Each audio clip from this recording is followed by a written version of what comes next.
Jordan's Weekly Sport. VAR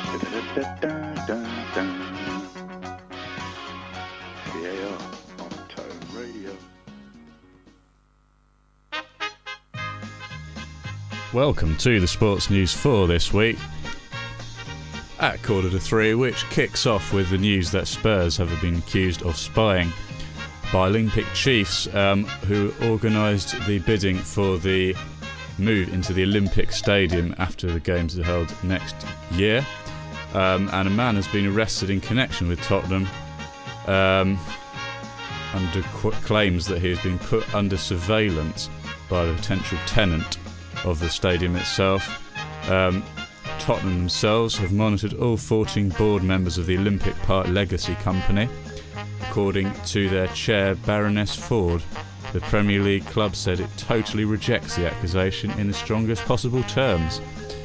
Spurs and also Leyton Orient, which you'll know have been bidding for the rights to gain the stadium after the games.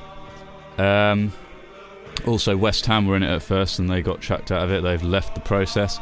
And apparently it collapsed and a new round of applications has been invited from now, pretty much, the last few days.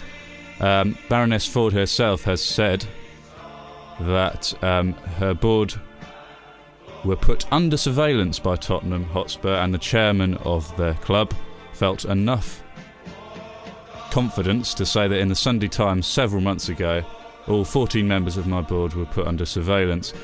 The Metropolitan Police are now conducting an investigation into that surveillance, she said. And if people want then to be vexatious, frivolous and vindictive, or whatever they want, they will do that. All we can do now is narrow the scope and provide a legitimate legal challenge in the process. Sam, what do you make of the whole Olympic bid thing at the moment? Oh, it's gone a bit crazy, hasn't it? It's actually gone to spying. It's like, it's turned to James Bond or something. It's like, I don't know what's going on. It's like, they're so desperate to have that stadium. I don't know how they can like just decide on like who should have it or something. No. It's gone a bit mad.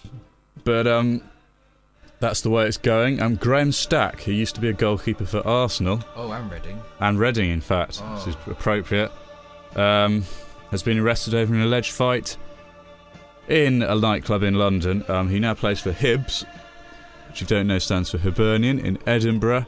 And he was arrested on suspicion of causing actual bodily harm after a man in his 20s ended up in hospital. This was last night. It is understood the London-born player was arrested in Kingly Street, in fact, at 2:30 on Sunday morning rather than last night. Sunday morning. He was questioned at a central London police station and bailed thereafter. And the police have said a man in his 20s suffering from facial injuries was taken to hospital and subsequently discharged. And as we said, Stack started his career at Arsenal and then went to Hibs in 2009. He's also been at Reading on loan, I think, Sam. Yep. I think that's where. Yeah, a few seasons. Well, they always seem to get in trouble, don't they? Yeah, they do. And also, news from another goalkeeper, Thomas Cusack, at Manchester United, has claimed he's being treated like a slave for some reason by Manchester United after a proposed loan move to Leeds was blocked. The Poland international was keen to join the Championship club to boost his chances of selection for Euro 2012. His request was turned down by Sir Alex Ferguson, and he says, "I've become a slave to Manchester." What do you make of that as well, Sam? Well, I suppose that does sound a bit bold, doesn't it? I mean, I suppose, to be fair, at least he's trying to like get more experience so that he can play in Euro 2012. It's quite a big thing for his country, so I don't blame him really, but at the same time, it's a bit too strong to say you're being a slave. Yeah, team. I can understand what you mean. We'll keep the news going for another couple or so minutes. Leicester are set to appoint Nigel Pearson. If you heard yesterday, they were talking to him after he requested to speak to them. Following his job at Hull City, he left them a year or so ago after he got them to the playoffs and got them up to the Championship. Hull had initially rejected an approach from Leicester City on Sunday, but Ian Stringer, Radio Leicester says Nigel Pearson has unfinished business with the Foxes, having resigned from his post, as I say, less than 18 months ago, before the Thai millionaire owners took over the club. Statistically, he's the club's most successful manager with a win ratio of 51% from his 107 games in charge. And Radio Humberside's David Burns, in connection with Hull City, says, I would expect an announcement to say Pearson is the new Leicester City manager. That is the indication I'm picking up. Do you think Nigel Pearson's going to help Leicester win the league? That's their target, Sam. Oh, if he's got the best win ratio, then yeah, why not? Go for it. Exactly. I think he can do better than Sven anyway. Yeah. I mean, I suppose Sven is a good manager, but then again, he's had his ups and downs. So, yeah. If Nigel Pearson's got the best win ratio, then yeah, they should go for it. So you can extend it. Before that, he was obviously managing at Middlesbrough. He was a Middlesbrough defender and Sheffield Wednesday defender. But he's been at Carlisle and Southampton, which I remember, and a caretaker spell at West Brom and Newcastle. I vaguely remember him being at Newcastle as well. Didn't do too badly. And we'll end with some overall sports news from another sport.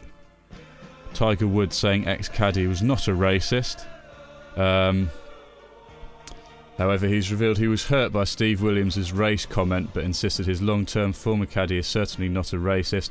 It is a comment that shouldn't have been made, and he certainly wishes he didn't make it.